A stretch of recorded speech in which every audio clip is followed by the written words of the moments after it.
안녕하세요, 팩트남입니다. 오늘은 호주의 잠수함 사업에 대해서 한번 이야기를 해보려고 합니다. 호주는 미국, 영국과 삼각 동맹 체제인 이른바 오커스를 통해서 재래식 잠수함, 즉 디젤 잠수함이 아닌 핵 잠수함을 건조하기로 방향을 틀고 프랑스와 진행하던 잠수함 주문을 취소해서 프랑스를 분노하게 만든 바 있는데요. 오늘 주제는 바로 프랑스와 잠수함 사업을 다시 해야 된다는 호주의 싱크탱크의 기사입니다. 그래서 오늘 내용은요, 또 구독자분께서 감사하게도 제보를 해주셨고요. 해당 기사는 더 스트래터지스트라고 호주의 전략정책연구소에서 운영하는 매체입니다. 다들 알고 계신 것처럼 호주 전략정책연구소 ASPI는 전 총리인 존 하워드가 2001년 설립을 한 호주의 싱크탱크입니다. 중국의 군사력 증강 및 인권 문제에 대해서, 그리고 사이버 활동, 이런 문제를 비판하는, 즉 중국의 힘이 커지는 것을 염려하여 이러한 중국의 사안들을 비판하는 리포트를 다수 릴리즈를 했습니다. 이러한 이유 때문에 일각에서는 이 호주 전략정책연구소가 반중 성향의 싱크탱크다라고 평가를 하고 있습니다. 그래서 그런 부분들은 좀 감안을 해주시고요. 자, 오늘의 기사, 호주 싱크탱크 ASPI에서 운영하는 더 스트래터지스트의 기사입니다. 제목은 오커스의 위험이 점진적으로 증가하고 있다. 그래서 오스트레일리아, 즉 호주는 프랑스의 핵 공격 잠수함을 대신해서 다시 준비를 해야 된다, 이런 기사입니다. 의미심장하죠. 자, 이 기사 내용 확인해 보도록 하겠습니다.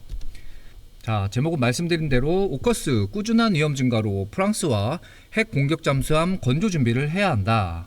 자, 왜 이런 이야기가 나왔을까요? 현재 상황을 한번 살펴보도록 하겠습니다. 원래 오커스 핵잠 공급 계획은 계획상 총 8척이 공급되기로 했는데요. 이 중에 미국이 3척, 그리고 나머지 8척은 영국이 이제 공급을 하는 걸로 되어 있었는데, 현재 평가가 두 국가 모두 제 시간 안에 공급이 불가하다는 평가입니다. 그래서 이 내용에 대해서 좀 디테일하게 살펴보도록 하겠습니다. 먼저 기사는 현재 오커스 핵잠을 공급받을 수 있는 이런 가능성에 대해서 문제점이 외부와 내부에서 존재한다고 하는데요. 먼저 외부입니다. 외부는 당연히 공급하는 측, 그러니까 미국과 영국의 문제라고 판단을 하고 있습니다. 첫 번째는 초기 상태부터 결함이 있었다는 겁니다. 이 내용은 저도 채널에서 영상 번호 222번을 통해서 현재 미국 조선 사업에 대한 현 주소를 좀 조명을 하고, 그 가운데 존재하는 미국의 문제점 때문에 호주에 잠수함을 공급할 수 있는 그 시간들이 점점 딜레이가 되고 있다 소개를 해드렸었는데요. 해당 영상을 못 보신 분들도 있기 때문에 그때 영상을 간단히 좀 서머리를 해드리면요, 당시 여러 기사가 인용이 되었습니다. 첫 번째는 그 디펜스원의 기사를 통해서 현재 미 조선 업계에서 인력이 상당히 부족하기 때문에 미국이 진행하는 그런 공급 물량조차도 제 시간 안에 진행하기가 어렵다는 기사를 소개해 드렸습니다. 그래서 당시 많은 돈을 들여서 지금 인력을 구하고 있는데도 그렇게 쉽지 않은 것처럼 보였었거든요. 그리고 두 번째는 이러한 미국의 조선소 문제 때문에 호주의 핵잠을 공급하기 위해서는 예상된 시간보다 3년이 지금 뒤처져 있다라고 분석하는 기사를 소개해 드렸습니다. 그리고 이제 호주의 원래 타이밍을 한번 볼까요? 이게 오커스 핵잠 공급 타이밍인데 2030년대 말까지 영국으로부터 첫 번째 오커스 핵잠을 공급받고, 이제 40년대 초부터는 호주가 직접 생산한 그런 핵잠을 받기로 하는 계획이 되어 있었습니다. 그런데 이러한 계획들이 뒤로 쭉 밀린다는 거예요. 그래서 대책이 필요하다. 자, 여기까지 문제점을 이제 확인을 한 거고요. 자, 앞으로 돌아와서요, 그럼 외부의 문제를 지금 이야기하고 있습니다. 그리고 초기 상태부터도 이런 결함이 있었는데 현재 그 위험은 더욱 증가를 하고 있다라고 기사는 평가를 하고 있습니다. 왜? 현재 공급받으려는 오커스 핵잠의 잠수함의 성능에 문제가 있다고 기사는 평가를 하고 있습니다. 자, 그럼 어떤 문제점들이 있을까?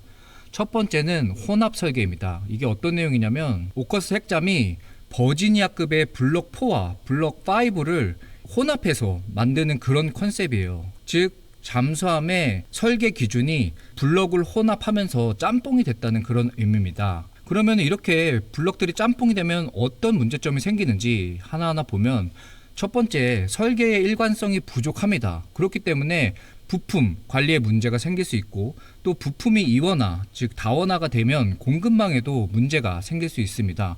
그렇다면 당연히 훈련 비용이나 이 운용하는 비용이 추가적으로 들겠죠. 저도 엔지니어링 일을 오래 해서 이런 베리에이션, 그러니까 컴플렉서티가 증가를 하게 되면은 이거를 유지하는 비용이 상당히 올라갑니다. 뭐 예를 들어서 설계의 품번 문제라든지, 이 품번이 늘어남으로써 공급 타이밍도 분류를 해야 되고요. 이런 공급 타이밍을 분류하려면 물류에도 영향을 미치기 때문입니다. 그래서 이거 맞는 얘기고요. 그리고 또 신뢰성 검증에 대한 문제도 생깁니다. 이건 무슨 말이냐면, 블럭 4에서 사용했던 부품을 그대로 블럭 5에 갖고 온다고 해서 시스템 단계의 밸리데이션을 하지 않아도 된다, 이런 의미가 아닙니다. 즉 하위에서 부품을 갖고 와서 상위 시스템을 검증할 때 이 상위 시스템은 새로운 프로그램처럼 검증을 다시 해야 된다는 것이죠. 그러니까 당연히 이런 뭐 밸리데이션, 신뢰성, 내구, 이런 테스트들이 다시 진행이 돼야 되고, 그러면서 당연히 비용은 상승하게 됩니다. 이거를 뭐 저희는 SI 레벨이라고 하거든요. SI1, 뭐 SI2, SI3 이렇게. 자, 그래서 그런 설명 좀 드리고요. 그리고 성능 불균형 문제가 발생할 수 있다. 어떻게 보면 신뢰성 문제와 비슷한 건데요. 블럭 4에서 문제없는 부품을 갖고 왔다고 해서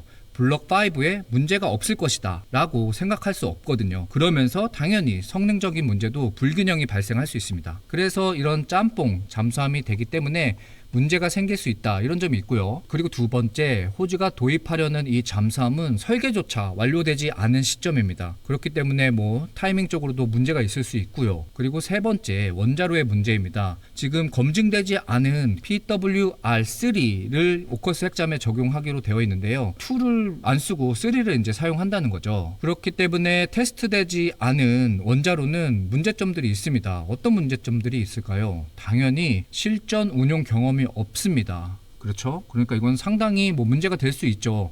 왜냐하면 예상치 못한 문제들이 곳곳에 도사리고 있기 때문이죠. 그래서 이런 문제가 있고요. 그 다음에 네 번째, 영국 스스로도 지금 잠수함, 즉 조선 산업이 완전 신뢰가 땅에 떨어졌습니다. 그 이유를 한번 살펴보면요. 지금 영국은 차세대 탄도미사일 발사 잠수함, 드레드노트급 잠수함을 개발하고 있습니다. 그런데 여기서 사용하려던 트라이던트 시험 발사가 올해 1월에 실패를 했습니다. 그래서 세계의 주목을 한 번에 받았었는데요. 이런 실패 사항들이 있고, 그리고 두 번째는 현재 운용 중인 아스투트급 핵 공격 잠수함에서도 문제가 여럿 있었습니다. 첫 번째는 기존의 그 잠수함이 2년간 그 유지 보수 문제로 정박이 되어 있다는 거예요. 예산과 인력이 부족하기 때문에. 그런데 무슨 신규 잠수함을 지금 제대로 개발할 여력이 어디 있습니까? 그래서 이런 문제가 있고요. 그리고 인도 과정 중에 그 화재가 발생한 사건이 있거든요. 그만큼 관리 감독이 안 되고 있다, 이런 비판을 또 받고 있습니다. 그래서 총체적으로 예산, 인력, 관리 등에 문제가 있다라고 비판을 받고 있습니다. 그래서 이제 돌아오면 외부에는 이런 문제들이 있었고요. 그리고 내부에는 어떤 문제들이 지금 있냐, 이 내부는 호주 내부를 이야기하는 겁니다. 지금 전문가들이 호주의 핵잠이 호주가 운영하려는 목적에 맞지 않게 현재 오커스 핵잠이 필요 이상으로 크기가 크다는 거예요. 근데 그 주요 이유는 영국의 새로운 원자로를 사용하고 잠수함의 기본 크기가 상당히 커진다는 겁니다. 그래서 쓸데없는 지금 비용이 들어간다, 이렇게 판단을 하고 있고요. 그 다음에 두 번째는 부족한 인력입니다. 현재 버지니아급 잠수함은 132명의 승조원이 탑승을 하는데요. 새롭게 만들어지는 오커스는 뭐 이보다는 좀 줄여서 100명 전후가 들어간다고 합니다. 그런데 원래 호주가 도입하려는 그 슈프랭급 프랑스의 잠수함은 한 60명 정도 이제 승조원이 필요하거든요. 그러니까 우리가 하려는 작전에 맞지 않게 원자로 때문에 잠수함에 커지는 것도 짜증이 나는데, 이 커지는 잠수함 때문에 부족한 인력에서 더 추가적인 인력을 때려 넣어야 된다. 그래서 호주 입장에서는 어느 정도 짜증낼 만한 내용입니다. 그래서 문제점에 대해서 기사는 외부와 내부 내부에 대해서 분류를 해서 분석을 하고요. 그래서 이걸 베이스로 제안을 합니다. 어떻게? 자, 우리는 쓸데없이 남의 원자로 때문에 커진 호주의 핵잠, 즉 오커스 핵잠을 포기하고 프랑스의 슈프랭급으로 다시 방향을 돌려야 돼. 지금 우리 오커스 핵잠을 가게 되면 8척밖에 도입을 못하지만 슈프랭급으로 가면 12척을 살 수 있어. 그렇기 때문에 일로 가야 돼. 그렇지만 우리가 프랑스 잠수함을 사더라도 미국, 영국과 함께 진행하려던 잠수함 훈련이나 그리고 그들의 잠수함이 서호주에 기항해서 뭐 지원하는 그런 일은 그대로 추진을 해야 돼. 어이가 없죠. 그러니까 실속을 차리겠다는 겁니다. 잠수함은 프랑스 걸 쓰겠지만 훈련 지원이나 뭐 이런 뭐 예전에 기사에서 설명해드린 MRO를 준비하는 것들은 미영의 서포트를 받겠다는 뜻이에요. 한마디로.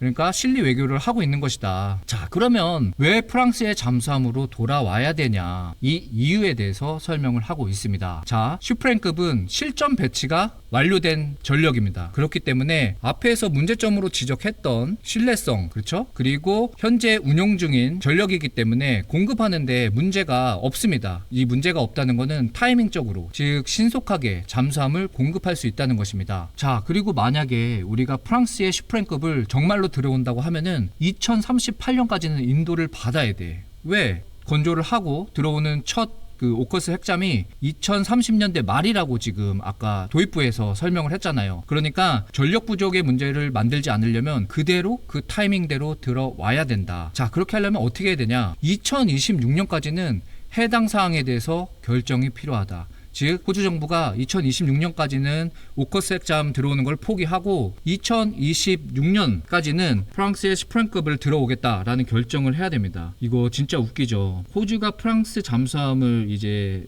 취소할 때 이미 그 프로그램에 34억 호주 달러를 투입을 했었거든요. 그리고 그걸 끝내면서 나발그룹에 한 8억 3천만 달러를 또 위약금으로 지급을 했었거든요. 이게 하나로 따지면 약 7,500억 원 규모였습니다. 자, 그러면 여기서 진짜 호주를 보면서 느끼지 않을 수 없는 게 정책 진짜 일관성이 필요하다, 이런 생각이 듭니다. 초당적인 협의와 진짜 협력이 필요한 것 같습니다. 이거 진짜 교훈 삼아야 됩니다. 그래서 이런 이유들 때문에 프랑스의 슈프랭급 12척으로 지금 오커스 핵잠 8척을 대체하자라고 이렇게 주장을 하고 있습니다. 자, 그러면 여기에 대한 정당성이 있어야 될 거 아니야. 갑자기 뭐 돈 막 취소했다 다시 취소하고 그런 미국, 영국과의 어떻게 보면 삼각 동맹을 또 해체하고 이걸 들어오려면 여기에 대한 정당성이 필요한데요.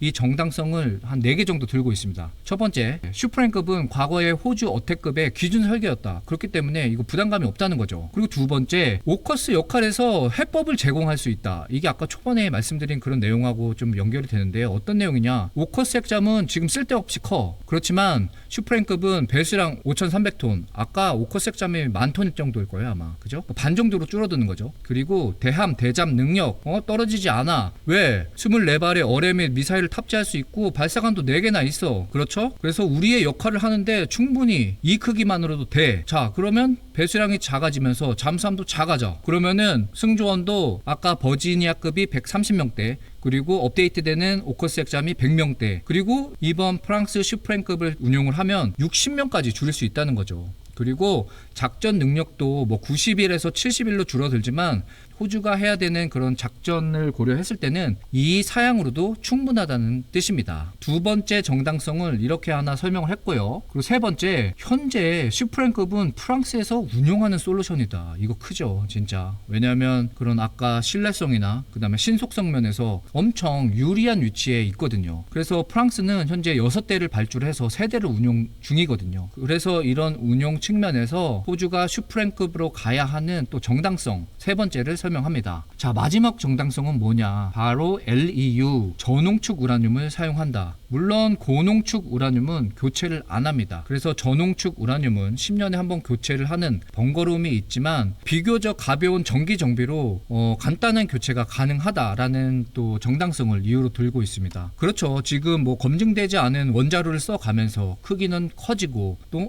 검증되지 않은 솔루션에서 인원은 증가하고 그리고 전력 개체수는 줄어들고, 그래서 호주 싱크탱크의 이런 걱정이 저는 좀 이해가 되는 부분입니다. 자, 그래서 결론은 뭐냐? 자, 그냥 우리 원래 가려던 콜린스급에 맞춰서 좀 작게 가자. 자, 그래서 뭐 사이즈를 낮추고 대량으로 가는 게 유리하지 않겠어? 왜냐하면 12척을 운용을 해도 인력이 감소가 되지 않잖아. 자, 이거는 어떻게 계산하냐 볼까요? 오커스 핵잠 8척, 그리고 버지니아급을 기준으로 해서 100명까지 줄이면 800명이 승조원이 필요하다. 그렇지만 프랑스의 슈프랭급으로 가면 12척에 60명으로 더 많은 전력을 운영을 해도 원래 운영하려던 오커스 핵잠의 10%를 감소할 수 있다, 이런 의미입니다. 그쵸? 이유가 될 수 있죠. 그러나 미국과 영국이 진행하는 잠수함 훈련에는 계속 참여를 하겠다. 그리고 인프라도 개발하는 거는 계속 추진하겠다. 뭐 자국을 위해서는 실리 외교이긴 한데 조금 얍삽하죠, 이런 거 보면. 아무튼 이렇게 하겠다. 그래서 결론 뭐다? 실속 차리겠다. 이게 오늘의 결론입니다. 자, 여기서 그럼 대한민국 입장에서 우리가 생각해 볼 수 있는 또 내용들은 뭘까요? 혹시라도 이 호주 싱크탱크의 기사처럼 다시 호주가 그 오커스 핵잠을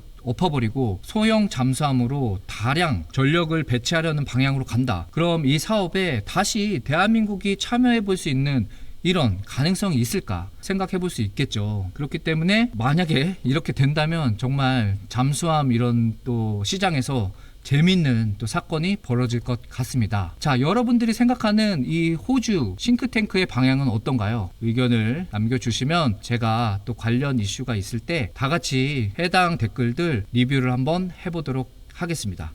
자, 이렇게 해서 오늘 호주 잠수함 사업에 대해서 알아봤고, 그런 가운데 대한민국에게 다시 기회도 올 수 있겠다, 이런 개인적인 생각을 말씀드렸습니다. 자, 제가 준비한 영상은 여기까지입니다. 도움이 되셨다면 구독과 좋아요 부탁드립니다. 지금까지 팩트남이었습니다. 즐거운 하루 보내세요.